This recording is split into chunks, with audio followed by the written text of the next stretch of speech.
Bonjour à tous, bienvenue à cette formation en ligne Québec intitulée Formation en ligne, les meilleures pratiques en 2014. Mon nom est Simon Hinault, je suis avec notre expert invité Jean Desjardins. Bienvenue Jean.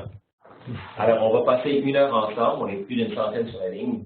Alors merci de passer votre heure de lunch avec nous. Alors Jacques, si tu voulais démarrer cette présentation d'un sujet, je pense, intéressant. Le nombre de personnes inscrites, de participants, je pense, en témoigne. Si tu voulais juste démarrer en nous disant pourquoi on parle de ça aujourd'hui? Pourquoi toi tu nous en parles? Parfait. Moi aussi, je veux remercier plusieurs personnes qui ont été très intéressées et qui sont donc, je vous remercie de vous joindre à nous, de joindre à moi. Ça fait plaisir de vous parler d'une de mes passions, donc la formation en ligne, le e-learning. Et donc, juste peut-être décrire un peu ce que je fais pour vous placer dans la situation. Donc, moi, j'ai une entreprise qui s'appelle Visa Innovation qui assiste les entreprises de formation, des organismes ou des départements de formation pour les aider à mener à terme des projets de formation en ligne ou les aider à améliorer leur système de gestion de formation, paiement en ligne. Je sais qu'il y a plusieurs personnes qui semblent intéressées par les descriptions. Donc, nous, dans le fond, on numérise, on aide à mettre le processus d'affaires de groupes de formation et numériser. Bon, on en parlera davantage, mais aujourd'hui... mais juste une petite parenthèse. Tu accompagnes les gens pour finalement rendre le tout concret, pour réaliser des formations, mais est-ce que votre entreprise s'implique aussi dans la création de contenu? Oui, oui. Donc, on va prendre en main ces clients-là pour les aider à développer leurs besoins en formation sur des contenus de cours en e-learning, on va le faire. On va mettre en place des plateformes de diffusion, tout le processus. On va être de bout à l'autre. C'est ce qu'on fait. On le fait aussi à l'aide de collaborateurs qui travaillent avec moi. Nous mettons en place ces solutions-là. On utilise les nouvelles technologies. Et aujourd'hui, ben, c'est ça, je voudrais partager avec vous, je voudrais faire aussi au départ une revue de la terminologie de la technologie pour qu'on se mette ensemble là-dessus. Mais pour vraiment vous démontrer l'intérêt, puis je vois qu'il y a beaucoup de personnes ont l'intérêt, je vais juste faire une petite revue de ce qui se passe présentement dans le milieu. Alors, là, moi, ça fait 10 ans que je fais du e-learning, donc j'ai commencé à faire du développement de contenu, maintenant j'ai une solution, mais vraiment depuis à peine 2 ans, je vois un grand engouement pour le e-learning qui, je pense, est vraiment relié, en fait, à la modernisation des technologies, des logiciels d'auteurs qui sont devenus de plus en plus simples, économiques. Le logiciel d'auteur peut être utilisé par maintenant la majorité des spécialistes en formation. En fait, ce que tu dis, c'est qu'on n'est pas obligé d'être spécialiste en information. On peut travailler dans le département des ressources humaines puis utiliser un logiciel d'auteur. Oui, c'est ça. Tu n'as plus besoin d'être un spécialiste infographe. Les logiciels permettent encore de faire ça, c'est excellent. L'autre, qui est vraiment une révolution, c'est vraiment tout ce qui est d'accès au contenu. C'est merci à Apple, à Google, à Facebook. Eux ont permis vraiment de démocratiser les accès au contenu, on en voit partout. Donc, c'est plus simple à travers les tablettes, l'iPhone. Donc, cet accès-là permet vraiment d'avoir d'avoir accès. L'autre aspect, c'est vraiment les générations, j'appelle les générations Game Boy, qui arrivent maintenant au marché. Au milieu de la vingtaine, et eux en demandent. Ils veulent avoir des formations qui sont prêtes à rejoindre. Ça amène ça où est-ce qu'on voit qu'on est rendu à 56 milliards ça va doubler d'ici 1 an. Donc, c'est très... Mais j'imagine la connectivité aussi fait une grosse différence. Le fait que la bande passante soit plus élevée qu'elle l'était. Oui. Mais qu'est-ce qui fait que la bande passante? C'est parce qu'il y a des devices qui ont besoin de ça. Puis donc, c'est les autres. C'est ça que le leader là-dedans, pour moi, c'est le device qui amène ça. Fait que, la révolution est enclenchée. On le voit. Je vais juste... Oui. Simon. Donc, l'autre point qui justifie la raison, c'est vraiment le taux de rétention. C'est documenté dans les recherches qu'un apprenant peut apprendre 5 fois plus, peut se rappeler 5 fois plus de notions qui ont été vues par le e-learning et dans un temps même qu'une formation réelle. Ces réalités-là, ça arrive beaucoup à cause des petites capsules de formation qui sont succinctes, qui sont adaptées et que les étudiants peuvent reprendre aussi souvent qu'ils veulent Donc ça a amené ce facteur-là, ça va directement avec l'humain. On va y revenir, on va parler de micro-formation un peu plus tard. L'autre phénomène que je veux parler, c'est vraiment qui justifie l'e-learning, c'est la productivité qui est accrue en utilisant l'e-learning. Vraiment, l'utilisation de la formation par encore e-learning en petites capsules, mais vraiment adaptées au travail, fait en sorte que les étudiants, les travailleurs peuvent l'utiliser, retourner au travail rapidement. IBM a démontré, eux, qu'un dollar investi en apprentissage pour réduire le temps de formation, faisant en sorte que les gens de vendeurs retournaient plus vite au travail pour faire des ventes. Donc, c'était plus productif. Donc, investir pour réduire le temps de formation est simple. Juste donner un ratio, la formation en temps réel, qui est 1 heure, en temps en classe, c'est-à-dire en formation en ligne, devrait se faire à moitié du temps. Donc, 1 heure de cours traditionnel en classe, tu le remplaces par une demi-heure de cours en ligne, c'est tout aussi... Parce qu'en classe, il y a une perte de temps? Perte de temps, c'est toujours plus rapide aussi, au point de vue d'acquisition, des écrans, les gens vont à leur rythme. Puis peuvent passer autre chose. C'est une méthodologie différente. Je pense à ça en termes de gain de productivité. Est-ce que de façon générale, les employés écoutent des informations le soir? Parce que s'il y a un gain de productivité très élevé pour les entreprises, évidemment, si les employés travaillent, c'est un peu ça qu'on voit. Oui, mais on va parler tout à l'heure de la mobilité, qui c'est assez étonnant. Beaucoup autant le soir que le matin. Oui, ça arrive de plus en plus. Mais on va parler tout à l'heure de formation libre. En fait, c'est ça aussi, les gens maintenant, les employés veulent apprendre quand ils sont prêts, quand ils veulent. Donc, la mobilité puis l'apprentissage libre par les learning, c'est ça. Donc, finalement, ce n'est pas durant nécessairement du temps de travail, ce qui est tout à l'avantage de l'employeur. Parfait. Donc, c'était un petit peu une introduction pour dire, oui, c'est important les learning, mais ce que je veux faire aujourd'hui, c'est vous parler là, dans la prochaine heure des bases de la pratique. On va parler un peu des définitions, des standards. C'est important de savoir ça. Il y en a beaucoup qui ont exprimé qui sont inscrits, qui ont exprimé comment spécifier, comment démarrer un projet. Donc, c'est important de connaître ces aspects-là. Je vais rapidement les couvrir au début. Parce que je pense qu'une portion importante qui vous intéresse, ce sera les pratiques émergentes. Donc, on va parler de mobilité, de social, de qualification. C'est quelque chose qui est très utile et on va voir encore grandir rapidement dans les prochaines années. Je vais terminer en parlant un peu plus en détail de comment réaliser un projet. Je vais vous donner un peu des listes à cocher pour vous donner une idée comment livrer ces choses-là. On s'entend qu'on a peu de temps, 45 minutes. J'essaie de faire une approche rapide de tout ça. On répondra à des questions à la fin. Parfait. Donc, on peut utiliser pour changer le nom. C'est ici. Oui, tu vas prendre dans tes mains. Parfait. Donc, on a une petite question pour partir. Oui. Hein? Je pense que Simon pourrait mettre ça. Votre entreprise utilise la formation en ligne. Laquelle? Ça, on va discuter justement de comment on définit la formation en ligne. Si vous pouvez répondre, je pense que... Voyez le sondage à l'écran. Alors, on vous invite à répondre. Les questions sont également là.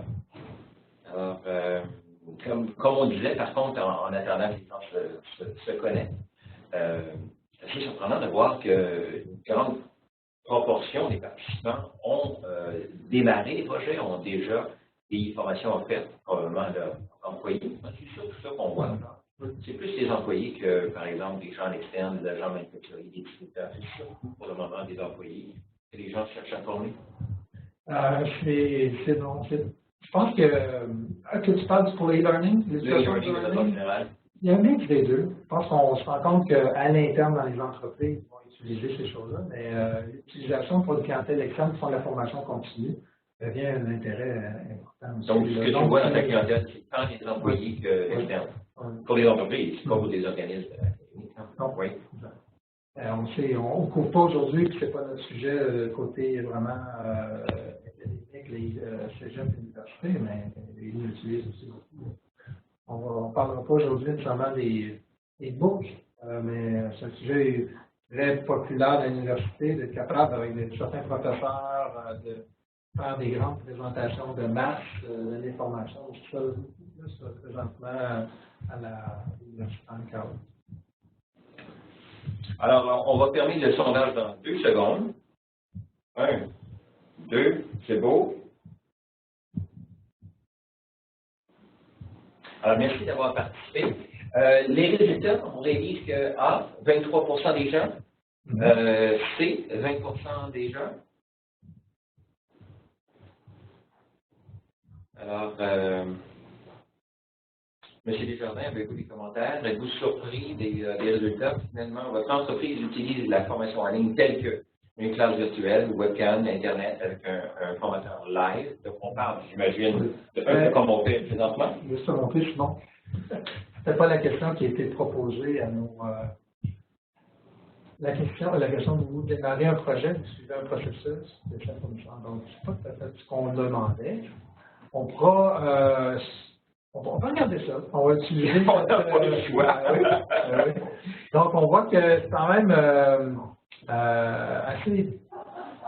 Là, il n'y a pas vraiment une plus que l'autre, le processus des devis. Donc, c'est vraiment des gens qui le font plus à l'interne. Donc, on va parler du processus plus tard. C'est quand même pas de réponse. Donc, c'est important. C'est beau? C'est bon, on continue. Allez. Je peux poser cette question-là tout de suite, là. Non. Allez, on continue.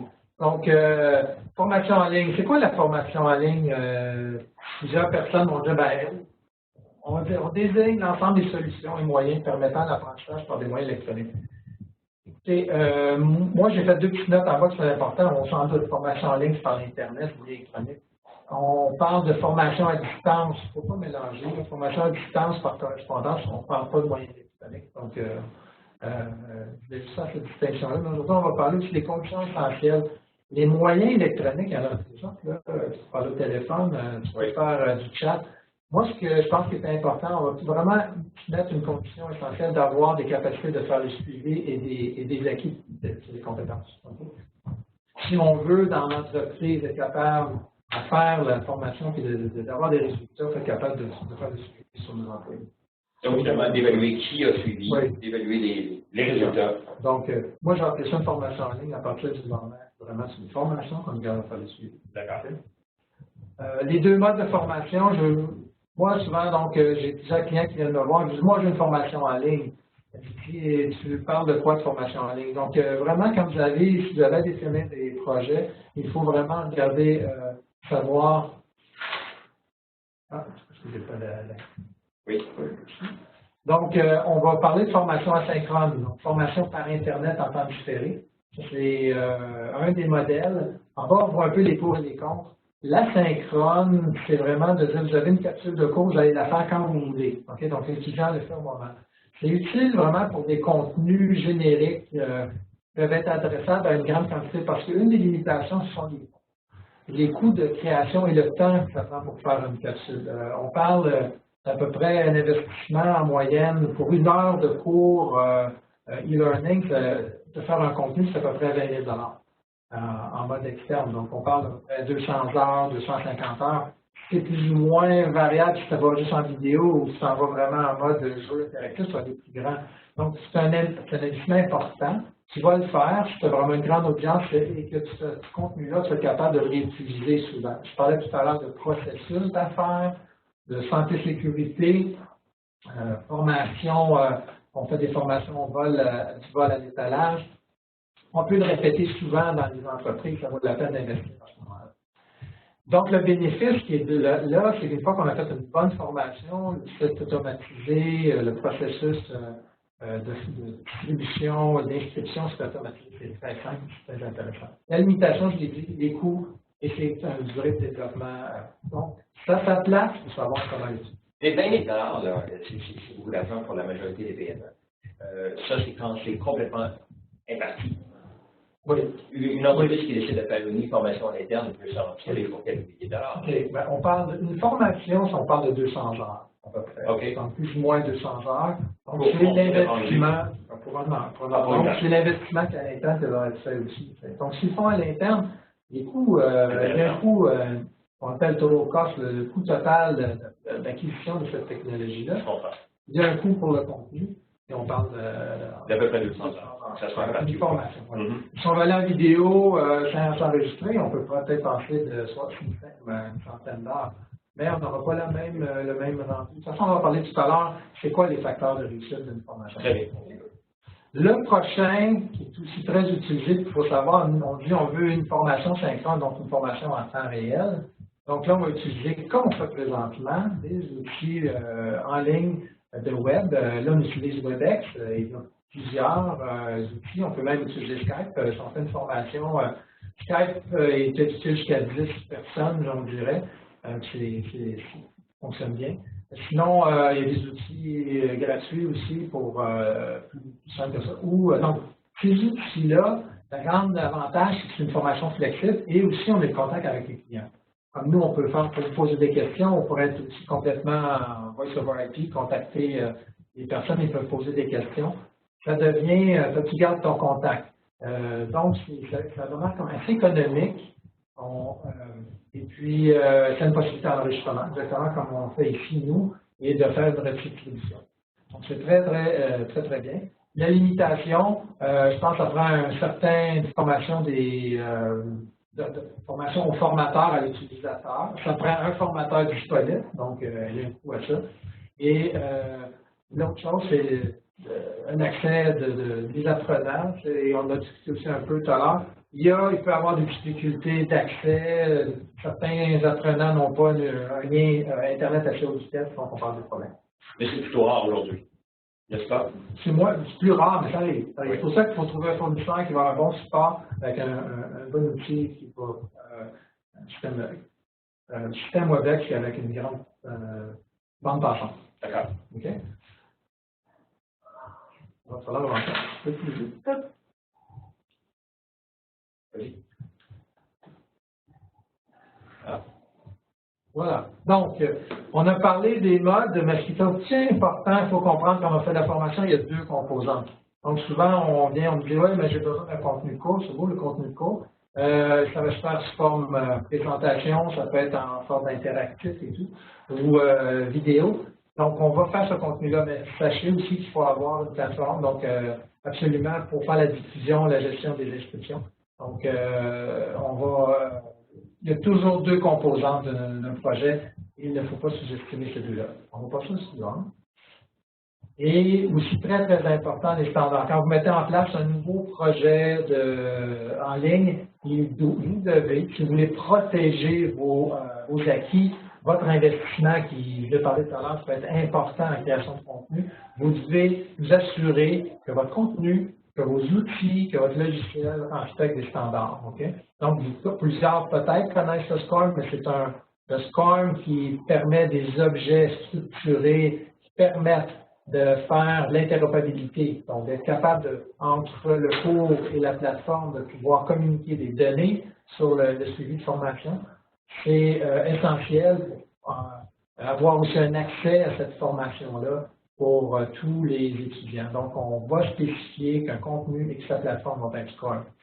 On va parler tout à l'heure de mobilité, on va parler de différents moyens. Il y a une nouvelle norme qui est en train de se mettre en place, qui est de plus en plus utilisée, c'est la norme TINCAN ou XAPI. C'est quoi ça? En fait, de plus en plus, il va y avoir des formations mobiles qui pourraient être offline. Donc, ce n'est pas en même temps que tu es relié directement sur un site.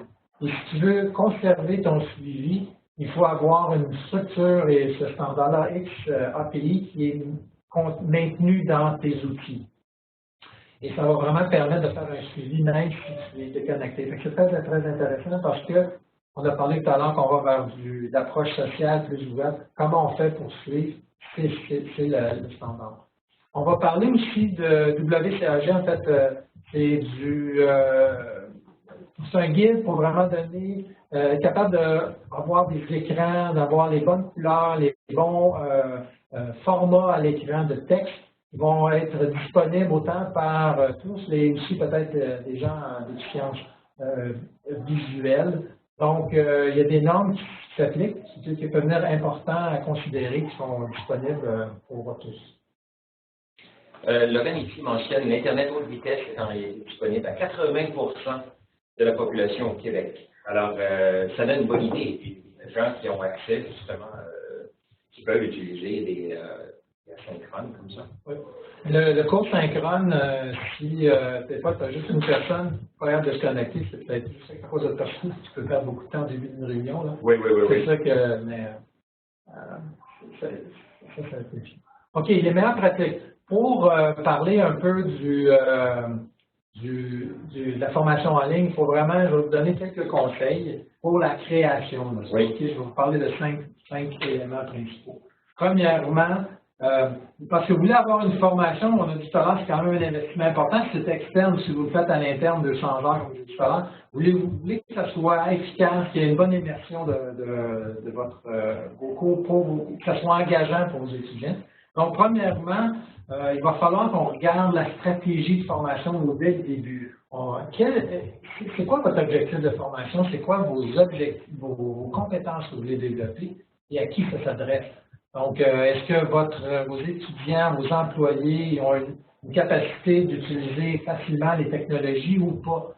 Ça va vraiment vous décider sur la type d'interactivité que vous allez leur proposer, la grosseur des boutons que vous allez mettre à l'écran même. Ils vont aller vers un accès à la mobilité. Donc, tout ça, c'est important de déterminer dès le début. Vous allez regarder aussi à créer un contenu de haute qualité. En formation, je dis toujours, le contenu, c'est roi. Tu peux faire différents éléments. Si ton contenu n'est pas intéressant, s'il n'a pas l'interactivité pour capter l'attention de ton apprenant, tu vas les perdre rapidement. Ça va se dire, il n'y aura pas d'engouement pour le cours. Donc, créer un contenu. Comment on fait ça? Vraiment, on va ajouter l'interactivité. On va aller toucher les points sensibles de nos auditeurs, de nos employés. On les connaît. Qu'est-ce qui va aller faire des exercices avec eux. On va mettre des interfaces aussi efficaces, c'est-à-dire aller chercher des diagrammes, des vidéos, on va aller les rechercher, faire des jeux. Donc, il y a beaucoup d'éléments maintenant qu'on peut mettre. Mais souvent, on dit, ah ouais, mais moi, j'ai une PowerPoint, je vais mettre ça, puis on va mettre ça en ligne, puis c'est beau. Je pense qu'on manque beaucoup de bateau quand on fait ça. La même chose en ligne pour les vidéos. Là. Je vais m'enregistrer, puis aller hop, c'est réglé. Oui, c'est ça. Ou prendre, j'ai fait une classe virtuelle, je l'enregistre, puis là, je la mets en ligne, c'est beau. C'est pas la chose, ce qui est retenu de cette formation-là, le taux de rétention va être très bas. Intéressant. Donc, il faut vraiment ajuster ça. OK, d'autres éléments structurés. OK, l'autre aspect, on a beaucoup de formations, puis on se dit, ben oui, mais j'ai 1h30 de formation, je vais faire une capsule, puis ils vont écouter. C'est pas comme ça, c'est pas comme ça que ça marche. Vraiment, il faut aller vers des capsules courtes. C'est directement la façon, puis le moyen qu'on peut avoir avec la formation en ligne, c'est d'avoir des contenus courts. On est capable de les modulariser, pourquoi ne le faisons-nous pas? Il ne faut pas prendre une approche traditionnelle et juste dire, je vais mettre ça en e-learning, ça ne marche pas, il faut aller des petites capsules 15-20 minutes, on est mieux d'avoir un long, si on a beaucoup de formations, on va le mettre en petites capsules, intercalées avec des petits quiz, ou avec des documents de référence. C'est comme ça que la façon, le cerveau va se rappeler des choses beaucoup plus pointilleuses. Bien, non seulement on s'en rappelle davantage, mais c'est beaucoup plus flexible et pratique quand on suit la formation. Ça nous permet de dire, OK, moi j'ai 15 minutes ce matin, je vais regarder 2-3 capsules. Exact. C'est la modularisation. L'autre aspect, c'est que tu veux motiver tes employés, tes apprenants. Il faut aussi que tu leur demandes, tu leur dises où ils sont rendus. Quel est l'objectif à atteindre dans cette capsule, justement? Ils savent, ils vont aller chercher quelle est la valeur qu'il y a dans cette module-là. Sinon, ils se perdent tout ça. Souvent, rappeler les objectifs, donner la valeur. Ça, on l'a souvent dit. Au début de la capsule, voici ce qu'on va voir. Et à la fin de la capsule, voici ce qu'on a vu. Oui. Puis là, on peut mettre des exercices, des pratiques pour les valider. Et dernièrement, vous lancez, ce qui est vraiment intéressant de la formation en ligne maintenant, je vais parler tout à l'heure des outils, on peut programmer plein de choses, plein de jeux d'interactivité. Vraiment, la formation, ça devient vraiment la limite de votre créativité. C'est ça qui est beau là-dedans. Mais si vous voulez être capable d'aller jusqu'au bout de la créativité, vous devez avoir un système, qui je disais tout à l'heure, la deuxième partie, une fois que vous continuez le fait, d'avoir un système qui va être capable de vous permettent d'utiliser toutes les technologies que vous avez utilisées. On a parlé de mobilité, on a parlé de l'API TinCam. Donc, si vous allez vers ça, soyez sûr que votre outil, votre système d'apprentissage va le supporter. Toute cette belle création que vous avez faite là, cet investissement-là, vous voulez aussi que ça soit supporté dans votre on appelle le LMS, hein, on appelle ça le système de gestion d'apprentissage, le LMS souvent. Ce LMS doit suivre la parade, sinon on s'en va côté. Donc, je pense qu'il y a plusieurs personnes qui peut-être entendre parler des technologies émergentes. On a eu des questions un peu avant l'avis. Alors, commençons immédiatement. Un de mes préférés et qui est en grande croissance récemment, on voit qu'elle est multipliée par 3. Le Canadian Board of Trade disait récemment qu'ils ont vu que les entreprises ont investi dans le réseautage, dans le réseau de la formation au double, ça va être doublé récemment. Pourquoi? Parce que, je vais vous expliquer un peu ce qu'est la formation apprentissage social. Vraiment, c'est un environnement qui permet de toucher à la formation informelle. La formation informelle, c'est ce qui crée 70% de l'acquisition des compétences et connaissances. C'est le coaching, c'est le compagnonnage, c'est ton collègue qui va te dire comment faire, qui va te montrer. C'est ça la formation. Et c'est ce que aussi l'apprentissage social va faire. Donc, on veut mobiliser, on dit mobiliser l'intelligence collective pour favoriser Donc, tu n'es plus dans ton coin, tu n'es pas juste dans ta classe à faire ton cours, tu peux solliciter tes collègues. Alors, qu'est-ce qu'il y a à faire? J'imagine, dans un contexte où il y a plein de gens qui vont à la retraite aussi, c'est tout à fait pertinent de dire, bon, il y a une génération qui transmet son savoir à la suivante. Oui. Mais comment tu le fais? Oui. Et là, c'est ça que le social learning, les catalysateurs de collaboration. Ils vont vraiment utiliser l'aspect de la collaboration à travers des outils qu'on connaît, qu'on utilise de plus en plus. Le chat, de faire des groupes de discussion, de faire un webinaire, de faire des rencontres. Ce que ça fait, en fait, c'est organiser dans une entreprise une mission avec des experts sur un projet dédié, refaire les méthodologies de travail, mais de groupe. Maintenant, quand vous permettez avec vos employés, vos collègues, vos partenaires d'affaires à voir le profil de vos différents experts dans l'entreprise pour pouvoir aller leur poser des questions quand c'est nécessaire, ou les mettre ensemble autour d'une conférence. Parce que nous, aujourd'hui, on a à régler, on a un problème sérieux sur, mettons, un problème de leadership dans ce département-là. Pourquoi pas regrouper et de faire une revue? Donc, c'est simple. Il y a de plus en plus de logiciels qui se développent, même en LMS, qui permettent de mettre ça tout en regroupé ensemble pour être capable de... Je vais vous donner un exemple. Un exemple, c'est, on voit ici notre ami Simon, on a un peu touché à ça dans les formations en ligne qui sont disponibles sur Ligne Québec. Alors, on peut vraiment utiliser cette formation-là en ayant ajouté le chat, en ayant des groupes de discussion. Donc, dans un parcours de formation, il n'est pas difficile d'ajouter ces éléments-là maintenant et de faciliter. Maintenant, on peut même avoir un coach qui est disponible, qu'on peut rejoindre par email, ou on peut aller voir, comme dans ce cas-là, avec Simon, aller voir c'est quoi son profil. Mais quand tu fais du chat, tu vois aussi tes autres partenaires qui sont parmi le chat, tu peux aller voir s'il ne pourrait pas être un élément important, c'est une problématique. C'est ça. Fait que présentement, c'est particulièrement intéressant dans le cadre d'une entreprise, hein, où il y a un département où les gens ont avantage à partager leur expertise. Oui. Mais tu vois, dans des groupes d'intérêt aussi, ils vont parler, ça peut être en photographie, ils vont se regrouper autour d'un Facebook, puis ils vont partager, ça approche. Donc, à regarder, c'est vraiment quelque chose qui touche une efficacité importante de formation, parce que c'est une formation libre. C'est une formation qui est, j'ai un intérêt, je veux aller chercher l'information, je peux aller voir le feedback de mes collègues. Oui. C'est vraiment bon. OK?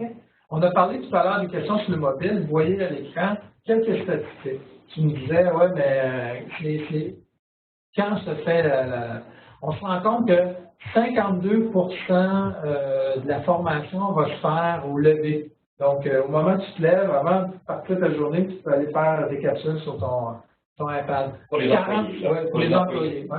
Formation. 46% c'est plus au coucher. Okay. Donc, mais 50 c'est quand même important. 75 de la mobilité va se faire dans les moyens de transport, dans le métro, tu regardes ta capsule et tout. Tout à fait. Fait que ça, c'est assez intéressant.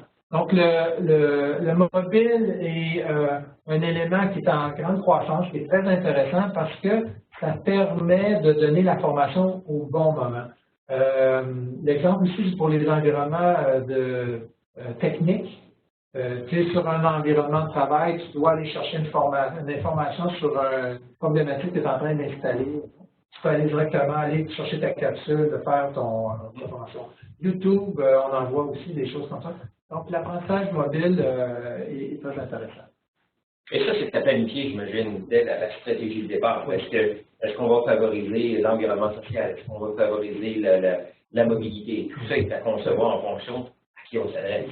Oui, ce qu'on dit tout à l'heure. Donc, planifier au début, planifier et replanifier, c'est important. Si on parle un peu de mobile, on pourrait en parler, là, on a un peu le temps limité, mais je voudrais juste introduire que la mobilité, il y a des grands défis technologiques au point de vue de la création de contenu. On développe un contenu SCORM, on disait tout à l'heure, ou standard, de la même façon, parce que les écrans sont beaucoup plus petits. On ne sera pas tous les sujets. Tu ne fais pas aussi du mobile pour un cours qui va durer 2 heures. Oui, c'est des petites capsules. Donc, tu vas choisir tes éléments. Il y a aussi toute une problématique par rapport à quelle technologie possèdent les employés ou comment ils vont le faire. Donc, il y a des circonstances importantes au point de vue technologique qui doivent être évaluées quand on fait du mobile. Parfait. Comment développer une stratégie mobile? Donc, c'est un peu ça ce que j'ai dit. Ce sont des capsules courtes. On va faire aussi la capacité de pouvoir évaluer, je pense qu'on n'a pas tellement parlé, mais c'est aussi important dans une capsule mobile de permettre aux gens de relancer aussi les questions et tout. Donc, il y a toute une structure à mettre en place. C'est beau? Gamification ou les jeux sérieux. Ça aussi, c'est très intéressant. C'est en croissance. Pourquoi? Je vais vous montrer la prochaine. Il y a les jeux fonctionnent. Les jeux, je vais vous montrer le prochain écran. Il n'y a pas juste des jeux là, à la Call of Duty, quand on parle de jeux, on a aussi d'autres diagrammes d'interactifs, de drag and drop qu'on peut considérer des jeux. Mais ça fonctionne. Pourquoi? Parce que c'est vraiment une façon de rendre une immersion des étudiants dans leur formation. Ça fait prendre connaissance des faits. Il y a une statistique qui disait, quand tu écoutes une formation, tu retiens à peu près 10%, mais quand tu fais la chose, tu fais 90%. Donc, si on peut mettre dans un jeu, comme si tu étais en train de le faire, c'est très porteur. C'est lourd, faire ça. Je pense que c'est un événement supplémentaire. En tout cas, c'est une réflexion de plus, là. Oui, c'est lourd, mais ça dépend lequel. Je vais vous montrer des exemples qui ne sont pas si lourds que ça, mais ça fait rendre l'immersion. L'autre aspect aussi très important des jeux de gamification, c'est dans les circonstances où est-ce que de simulation, où est-ce que tu peux créer l'échec et puis tu peux voir, mettre ton employé en circonstance d'échec. On a vu des cours, moi, en feu, mettons qu'il y a une explosion, un feu qui arrive. Comment faire pour faire éteindre? Ben, tu es en immersion de feu. Bon, voyez-vous, je vais vous montrer la prochaine slide, certaines formations qui peuvent être intéressantes.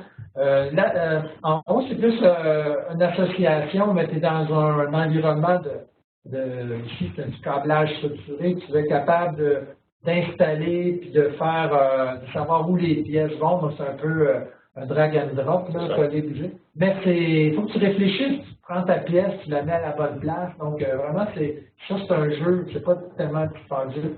On a fait des jeux de rôle où est-ce qu'on est en train de faire une vente, on pose des questions avec un diagnostic, puis dépendamment comment tu fais de vente, tu as un revenu. Donc, pour un vendeur, je dis, ben, si tu as posé des bonnes questions, tu as des bons résultats, tu as des bons revenus. Si tu poses une mauvaise question, ben, il va te dire, ben, c'est fini, je ne vais pas te parler. D'accord. Alors, ça, c'est aussi des jeux de rôle qui peuvent être faits en 3D.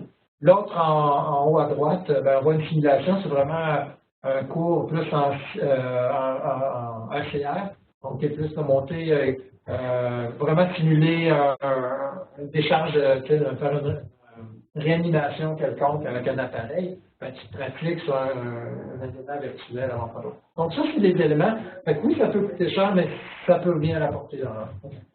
Une question ici, Karine. Nous avons déjà un système de gestion de formation en ligne ainsi qu'un formateur attitré disponible. Pour varier les méthodes d'enseignement, y a-t-il des logiciels d'élaboration en cours et des logiciels de création de contenu, là, dont vous parliez tout à l'heure, gratuits que vous pouvez recommander? Est-ce que c'est gratuit, ces logiciels-là, pour faire ça, de ce qu'on voit à l'écran?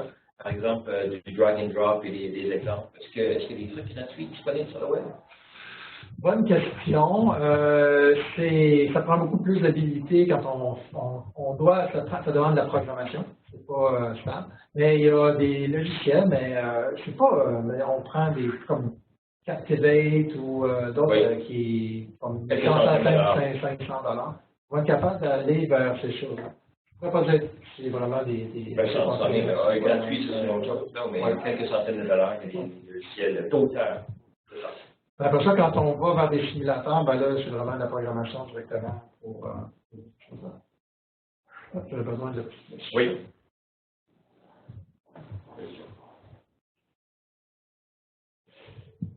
On passe à la suivante. Ah, ça aussi très intéressant. Puis le diagramme aussi, je vous fais remarquer que c'est un cerveau. C'est l'image de deux hémisphères. Et ça prend tout son sens dans la compréhension de la valeur de l'apprentissage par micro-formation. Et tout à l'heure, on a parlé de mobilité, on a parlé d'autres sociales. On peut ajouter ou intégrer cette notion-là. Mais la micro-formation, c'est vraiment des formations qui sont typiquement de 3 à 7 minutes. Okay? Et pourquoi? Il est démontré par des recherches que notre faculté de se rappeler, d'acquérir l'information, sont sur des petites capsules bien adaptées à ce qu'on recherche. Donc, c'est vraiment ça. Donc, vraiment des petites capsules. Donc, on parlait de motiver tout à l'heure de 10 à 15. Là, maintenant, la micro-formation, peut-être l'idéal, c'est de 3 à 7 minutes. OK. Non, mais ça, c'est un autre mode. Quand on parle de micro-formation, c'est une autre qualité. Typiquement, la micro-formation s'adapte aussi à la nouvelle génération. Donc, la génération qui moi j'appelle la génération Game Boy, les Y, qui veulent voir, qui sont tout le temps avec leur device, mais qui veulent, eux, ça se fait par vidéo. La micro-formation, typiquement, on va la voir par vidéo. Et je pense qu'on le voit un peu plus loin. On va revenir encore à la même chose. On va vouloir se concentrer sur un objectif. On va avoir un concept, une compétence à développer. On va se concentrer là-dessus. Mais encore plus important, cette génération-là, ils veulent avoir des vidéos. Alors, on va aller une micro-formation par vidéo et on ne lésinera pas sur la qualité. On ne veut pas, malgré que c'est facile de le faire même avec l'iPhone, on peut faire l'iPhone, mais on va avoir une qualité de vidéo pour que l'apprenant reste, il continue jusqu'au bout. On va le faire ça. Fait que et on veut aussi valider par la suite, on peut lancer des défis à notre apprenant qui a fait une formation sur son développement personnel, puis dire, ben, envoie-moi 30 secondes de vidéo pour voir si tu as compris. On les relance. Avec la micro-formation, très intéressant, mais c'est vraiment à cause de notre cerveau. Comment on est capable de. Particulièrement le cerveau des jeunes. Oui. On passe au troisième sujet. Donc, on est toujours dans les tendances, c'est ça? Non, le troisième sujet. Non, là, on va être vraiment dans les réalisations de projets. D'accord. Donc, dans les réalisations de projets, j'essaie de classer ça. Ah, une petite question, mais on y a passé tout à l'heure. On a vu que c'était, lorsque vous avez répondu, que vous utilisez un processus interne, vous aviez des devis, donc vous avez quand même une bonne approche à ça. Je vais vous donner en 6 questions, en fait, comment dans 6 questions préparer à faire une génération de nouveaux projets. D'accord. Okay? Comme je dis encore, il y a beaucoup de personnes, peut-être 50% des gens qui sont intéressés à savoir comment démarrer un projet. Je l'ai mis en 6 questions. Pourquoi? On a parlé depuis le début, je pense que vous le comprenez bien. Les points sont petits. Il y a peut-être une raison, c'est ce que j'essaie de faire, c'est vous donner peut-être une liste à cocher, un genre de checklist. Pas que j'y couvrais nécessairement chacun, mais on va vous envoyer présentation-là, vous allez pouvoir le garder. Donc, peut-être réfléchir à tous ces éléments-là. Le pourquoi. Donc, l'objectif, c'est d'avoir vos compétences. Est-ce que vous allez mettre ça payant? Donc, vraiment, il faut que vous définissiez ces choses-là depuis le début et quel mode vous allez adopter. Donc, c'est important. Je vais un peu plus vite, celui-là, on a parlé. Le qui, aussi, il va devenir essentiel. L'audience, c'est quoi sa compétence? Quel est son objectif? Quelles sont ses tendances? On a parlé encore de mobilité. Oui. Fait que ça, là, Oui. ça Sont-ils techno, sont-ils en région? Quel est leur âge? Est-ce qu'on parle d'une création à vidéo? Est-ce qu'on va devoir les interpeller davantage avec l'interactivité? Tout à fait. Je pense que le qui est déterminant. Exact. Le comment, donc, vous allez devoir faire un échéancier. Vous avez des budgets significatifs, importants. Donc, l'échéancier, le budget que vous allez avoir disponible, vous allez devoir regarder ça. Mais regardez tous les aspects. Alors, j'ai parlé du coût total. Donc, il y a le temps de réalisation. Vous allez avoir votre plateforme. J'ai peut-être des collaborateurs pour compléter certains de vos. Il peut y avoir des technopédagogues. Je pense que c'est très important. Je vous suggère d'ailleurs. Quand on est rendu dans le comment, mais tout à l'heure dans l'évaluation, les technopédagogues qui peuvent vraiment regarder vos besoins et les décortiquer pour vous donner des méthodes pédagogiques deviennent très, très, très importantes. Donc, moi, je vous le conseille. On va passer après ça au où. On a parlé tout à l'heure de LMS, donc les étudiants, quel genre d'équipement, on en revient à ça. Comment vous inscrire? Ah, voilà, je vais parler un peu de cet aspect-là. Souvent, on va parler d'LMS, les clients ils vont demander, on veut un LMS. Moi, un des gros défis que nous avons à relever souvent, en plus du LMS, c'est comment on va inscrire ces gens-là.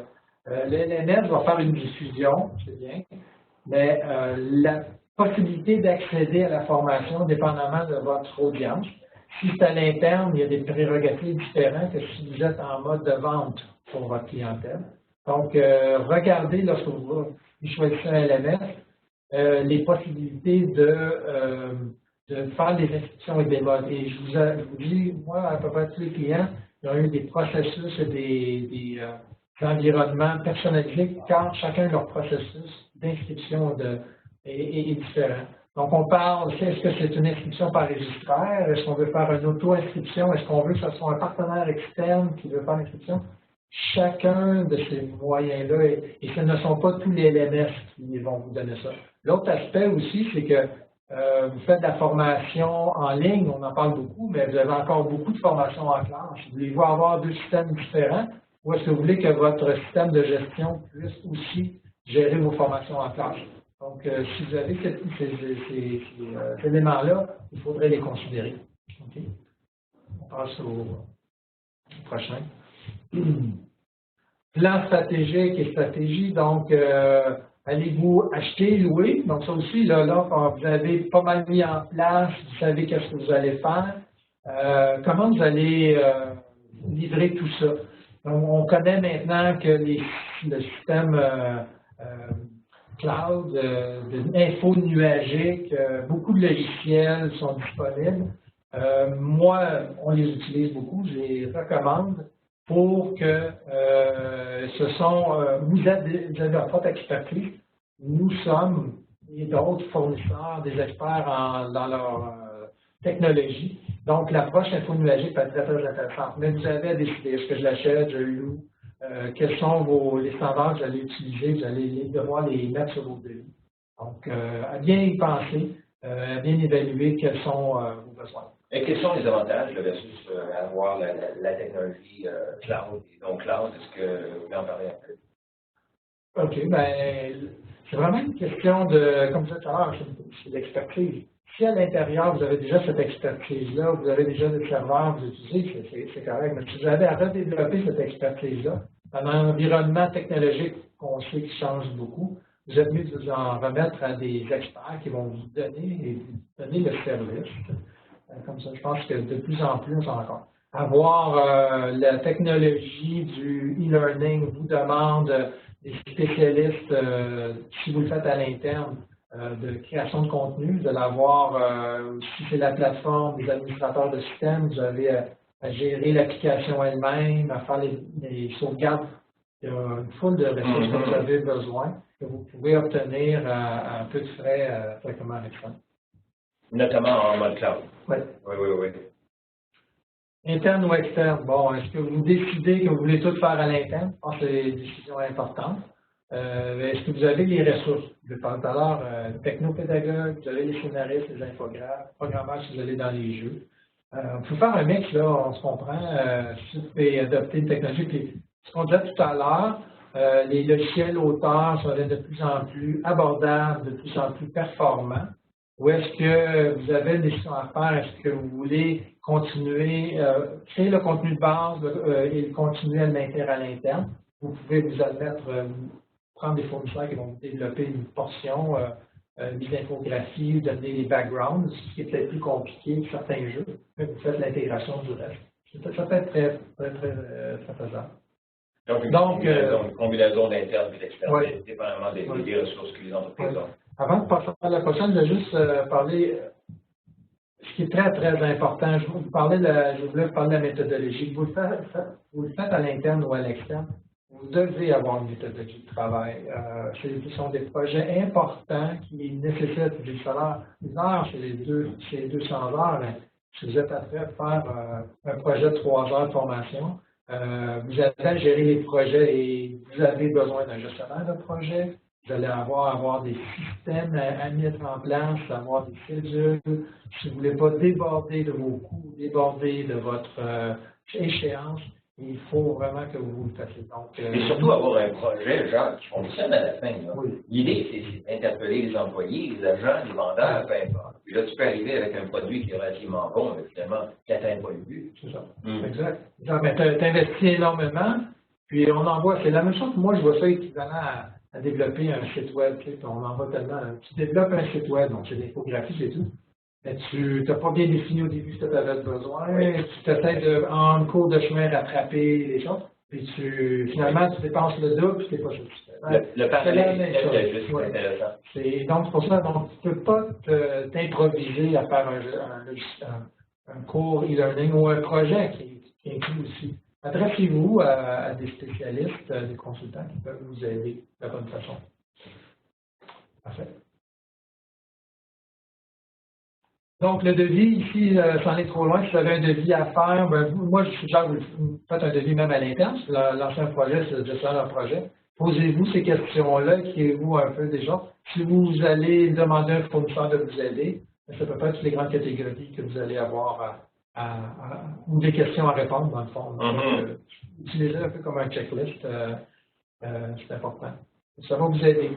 Ça, on a parlé pas mal de chacun des points. Là, hein? Oui. Mais ici, dans une structure d'un devis, on n'a pas parlé quelles sont les modalités d'attribution d'un contrat, mais ça explique le revue de fin de projet. Ah, tiens, parlons un peu de revue de projet. Exiger, très important, quand vous faites un projet comme ça, c'est d'avoir aussi une revue de fin de projet, puis exiger vos sources. En passant, si vous faites faire des contenus à l'externe, vous allez probablement demander que ça soit SCORM, mais vous voulez obtenir vos contenus sources, pas la publication, qui est vraiment ce qui est affiché, mais dire je veux le fichier qui, la propriété entière. La propriété qui va vous permettre que si votre fournisseur n'est plus là, de pouvoir, même si c'est sur des disques ou n'importe quoi, demandez d'avoir votre contenu source une fois que c'est terminé. C'est très important. Vous l'exigez même dans votre contrat en partant que les sources doivent être fournies. Parce que ça va vous empêcher des gros mots de tête quand vous avez un problème avec votre fournisseur. Puis en plus, ça vous rend autonome. C'est très important d'être autonome. Si éventuellement vous avez les expertises, vous pouvez continuer à développer à l'intérieur. Avant de répondre à cette question-là, tiens, on va démarrer le sondage. Donc, je vais choisir le bon, là. Je suis ici.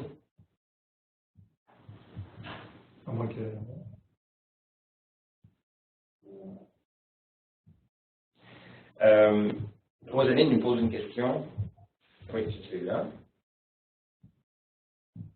Alors, si vous voulez bien répondre, Rosaline nous pose une question. Les PME ont souvent un budget restreint pour la formation et s'orientent souvent vers la formation traditionnelle, c'est-à-dire, j'imagine, Rosaline en classe. Des astuces pour leur proposer de la formation en ligne dans leur budget. Là, si quelqu'un arrive, là, moi, je n'ai pas 200 heures, puis je ne veux pas l'impartir 200 heures, j'ai un budget de 5 000 $, je veux faire une formation. Quelles seraient tes suggestions principales? Premièrement, d'utiliser un consultant qui va vous donner les grandes lignes, c'est un. Le deux, c'est de le faire soi-même à l'interne, donc de faire l'intégration soi-même des contenus. Le contenu interne. Oui. Mais de faire les bons choix dès le départ, tel que je vais donner les grandes lignes aujourd'hui, va devenir important parce que peut-être une vidéo va faire la chose, mais une vidéo, et ça peut ne pas coûter si cher que ça à faire. On peut partir, il y a des outils comme Presenter d'Adobe qui tu pars d'un PowerPoint, tu peux ajouter des vidéos, rajouter de la narration assez simplement, puis ça peut être fait à l'interne de la PME. Puis ça peut faire aussi le travail, là, on s'entend. Donc, à peu de frais, on peut quand même faire des choses intéressantes. Puis ce que je vous dirais, c'est de faire moins long, mais de qualité. Oui. Dans le fond, qui va percuter, c'est quoi le message, je m'en parlais tout à l'heure de micro-formation, on est mieux d'en faire un peu moins. Et de toujours choisir un sujet qui est à répétition. Vous êtes mieux de faire, l'approche que j'aime beaucoup, moi, c'est de faire en amont, de faire une petite capsule de formation qui va réduire votre temps de formation en classe. Donc, cette capsule-là, vous êtes capable de la réutiliser régulièrement à tous vos employés. Et après ça, votre temps de formation en classe va peut-être être diminué. J'aime beaucoup le conseil, c'est-à-dire ce qui est standard, ce qui a une durée de vie relativement longue, on va voir peut-être 2-3 ans, ça on l'enregistre, et ce qui varie, on laisse ça la portion flexible finalement en classe. Ce qu'on appelle le soft skill, le développement des expertises, mais se fait en classe, on va le faire en personne, mais tout ce qui est formation globale, générique, on va le faire en classe. Donc, des conseils, on parle, si je comprends bien ce que vous avez dit, c'est si un montant à investir, ce n'est pas dans la création, c'est beaucoup plus dans la période de réflexion, de stratégie au tout début, pour savoir à qui on s'adresse, et puis pour faire les bons choix. Pas le bon choix, mais comment on va le faire, à quelle forme. Tu sais, quand le budget n'est pas énorme aussi, une formation par conférence web, comme on fait présentement, les coûts ne sont pas énormes, ça peut faire aussi un bon travail, là. Donc, ça dépend si le PME a déjà un formateur. Ça peut aider. On voit les résultats en ligne. OK. Alors, plein de gens ont des projets en cours. C'est intéressant, hein? Plus de 20% ont des projets en cours dans les 12 prochains mois. Alors, bravo. Non, bravo. Mais j'espère que les conseils qu'on vous a dit vont vous aider. Je pense qu'il reste une dernière. La sélection. On peut faire une petite. J'ai parlé beaucoup de contenu de cours, le LMS, le fameux LMS, que moi j'aime mieux appeler un système de gestion d'apprentissage, parce que le LMS, c'est le petit diffuseur. Mais comment tu fais pour gérer les formations, c'est très important. Et ici, il est mis en place, qu'est-ce que c'est qu'un processus de formation? Donc, on commence par le savoir, c'est ce que vous voulez communiquer, donc le développement de la compétence. Mais entre ça, entre votre formation par un cours en classe ou un cours en ligne, la capacité, si vous avez à vendre le cours ou à le proposer à des employés à l'interne, le processus d'inscription, de paiement, d'être capable de faire la formation, de la livrer, que ce soit en classe ou en ligne, d'évaluer, de générer des diplômes. Et à la fin, j'ai parlé au début qu'on voulait avoir une participation, vous voulez voir votre profitabilité, vos coûts sur ce processus-là. C'est un processus complet. Et c'est comme ça que vous devez regarder votre système de gestion de la formation qui va s'adapter à votre environnement. Donc, pas juste regarder la diffusion, mais tout. Et peut-être, je sais pas si on passe à la prochaine. Oui. Parce que là, il est. 2 secondes. Ah, mais c'est bon. D'accord. Et on passe à la dernière. Quand on parle de solutions de gestion, bien, on va regarder un peu c'est encore un résumé, ça summarise un peu ce qu'on a dit aujourd'hui. Qu'est-ce qu'il y a de différent là-dedans? On n'a pas parlé tellement d'e-commerce, mais il y a différentes plateformes e-commerce pour la formation qu'on peut utiliser et avoir les langues aussi. On a parlé tout à l'heure, on veut peut-être le mettre à plus large, on veut le faire en français, en anglais, peut-être en d'autres langues.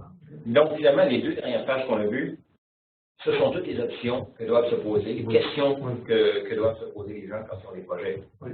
Pour aller vers leur système de gestion des gens. Finalement, peut-être parler un peu, c'est les dernières slides, parler un peu de la solution mesgestion.com. Moi, quand j'ai réalisé, ça fait 5 ans maintenant, qu'il y avait un manque, en fait, une solution flexible et tout, c'est là que j'ai mis en place mes inscriptions, qui permet d'avoir un e-catalogue un peu à la YouTube avec le rating comme on fait dans le social learning, pas les réseaux sociaux ou les YouTube. Des boards, avoir des tableaux de bord employés, avoir des parcours enrichis de formation. Et nous, on utilise Moodle, c'est une plateforme évolutive incroyable. Donc, on arrive à vraiment être capable. Dans les universités, je crois. Dans les universités, mais il y a 100 000 installations de Moodle dans le monde, donc ça touche aussi des gens privés. Donc, ça pour dire que nous, on a en considération nos clients, quels sont leurs besoins, quels sont les spécifiés, puis livrer en fonction des outils flexibles. Donc, c'est ce qui rend ça pertinent. Alors, je vous invite,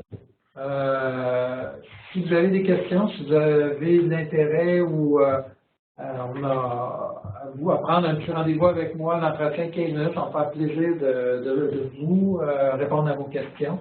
De tous les tips, c'est pour la gestion de partir un nouveau projet, un nouveau contenu de cours, une livraison, vous avez des problématiques avec ce que vous avez actuellement, ne gênez-vous pas, ça me fera plaisir de vous aider. On va voir si on a des questions. D'autres questions?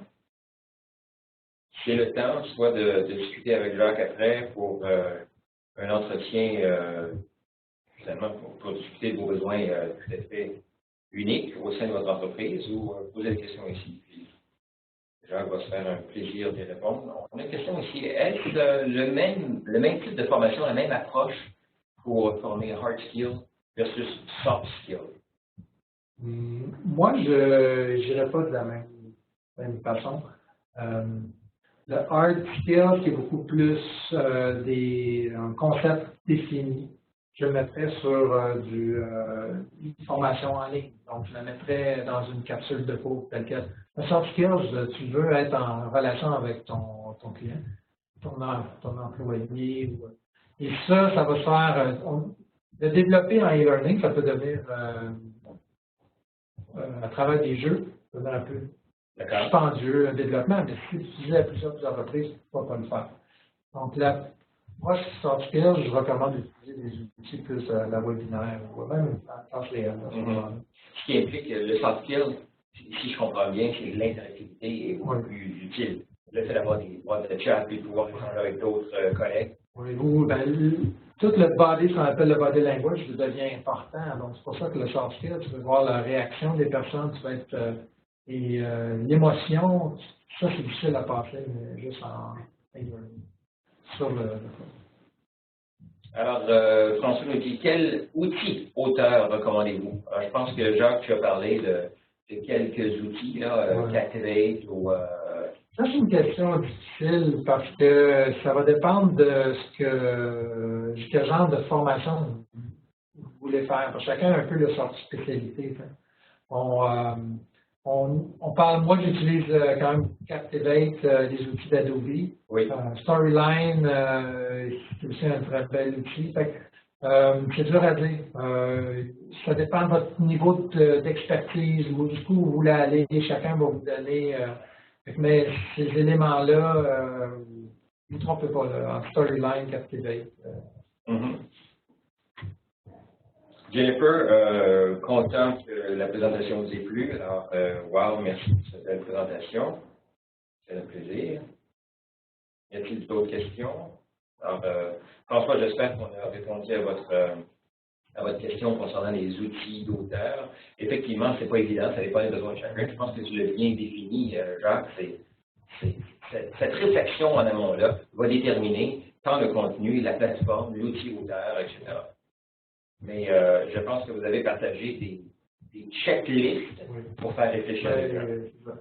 Il y a des logiciels d'auteurs maintenant qui sont, on parlait de cloud, tout à l'heure, Info Nuagique, que vous pouvez avoir directement, vous pouvez peut-être aller voir l'outil Zenler, Z-E-N-L-E-R, qui est un outil auteur en ligne qui est très très bien coté sur le web, qui permet en même temps d'avoir ton LMS. Donc, si tu veux, peut-être pas de faire des choses simples, développer en ligne, supporter, puis de mettre diffuser rapidement, c'est peut-être un outil à voir. Très bien. Merci Pierre. Parfait. Ma question du début reste entière sur la logistique nécessaire à l'organisation d'un webinaire. Ah!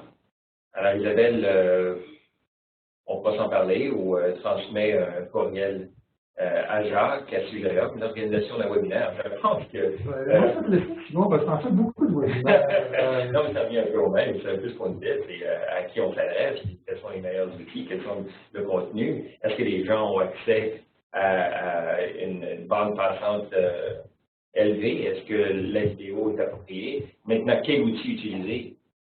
Que ce soit Webex, que ce soit GoToMeeting, Adobe Connect, il y en a plusieurs. Alors, mais est-ce que vous avez, d'autant plus la question, c'est pas une question facile, dans le sens que vous avez des outils qui vont vous permettre de faire le webinaire qui peuvent être très collaboratifs, c'est-à-dire que vous pouvez échanger des vidéos, lever la main, donc vous êtes comme un whiteboard, c'est vraiment un environnement comme si c'était en classe.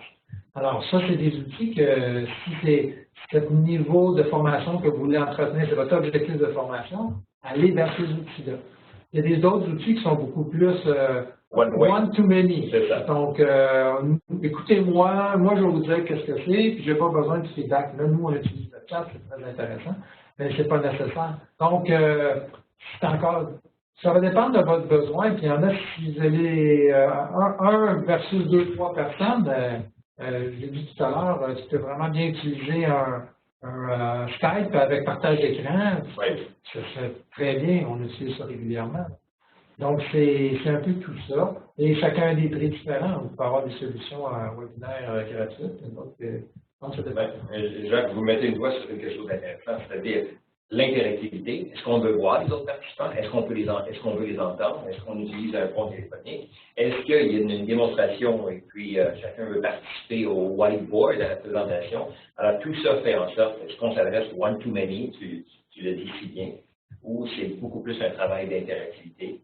Alors, tout ça va déterminer finalement le contenu, la plateforme choisie. Alors, quelques questions, on va en prendre quelques-unes.